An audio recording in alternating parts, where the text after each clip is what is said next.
राधे राधे दोस्तों, क्या आपको पता है महाभारत युद्ध के बाद अर्जुन और भगवान श्री कृष्ण जब रथ से उतरे तो उनका रथ जलकर खाक हो गया था। यदि नहीं जानते तो चलिए आपको इसके पीछे की कहानी बताते हैं।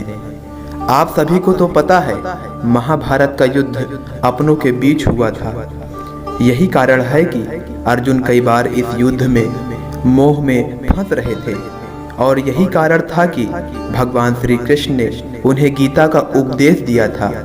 गीता से मिले ज्ञान के आधार पर ही अर्जुन ने अपने कर्म पर ध्यान दिया और युद्ध में अपने गुरु द्रोणाचार्य, पितामह भीष्म और अपने सगों से भिड़ गए थे। महाभारत में दोनों ओर से भीषण युद्ध हुआ था। भगवान श्री कृष्ण ने अर्जुन का रथ संचालन किया था और पूरे युद्ध के दौरान वह उनके सारथी बने रहे। लेकिन महाभारत के खत्म होते ही जब अर्जुन और श्री कृष्ण रथ से उतरे तो उनका रथ जलकर तुरंत ही खाक हो गया। इस रथ के जलने का कारण अर्जुन को भी नहीं पता था, लेकिन भगवान श्री कृष्ण सब जानते थे।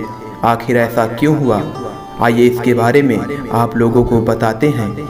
अर्जुन महाभारत युद्ध के खत्म होने के बाद भगवान श्री कृष्ण से सर्वप्रथम उतरने का आग्रह किया, लेकिन भगवान श्री कृष्ण ने अर्जुन से कहा कि वे पहले उतरे, क्योंकि भगवान को पता था जब तक भगवान वे रथ पर रहेंगे रथ सही सलामत रहेगा और उनके उतरते ही रथ जल जाएगा। अर्जुन के रथ से उतरने के बाद भगवान ने जैसे ही धरती पर अपने दोनों कदम रखे रथ जल गया। यह देख अर्जुन बहुत ही विस्मित हुए और उन्होंने भगवान से पूछा कि आखिर उनका रथ क्यों जल गया। तब भगवान श्री कृष्ण ने बताया कि हे पार्थ, तुम्हारा रथ तो महाभारत युद्ध के समय ही भीष्म, द्रोणाचार्य और कर्ण के दिव्य शास्त्रों के प्रहारों से पहले ही खत्म हो चुका था, लेकिन इस रथ पर हनुमान जी विराजित थे। मैं स्वयं इसका सारथी था। साथ ही यह रथ सिर्फ मेरे संकल्प की वजह से चल रहा था। अब इस रथ का काम पूरा हो चुका है, इसलिए मैंने ये रथ छोड़ दिया और ये जल गया। बता दें कि महाभारत शुरू होने से पूर्व भगवान श्री कृष्ण ने अर्जुन से कहा था कि वह हनुमान जी की पूजा करे और उनसे प्रार्थना करे कि वह उनके रथ पर लगे ध्वज पर विराजमान हो।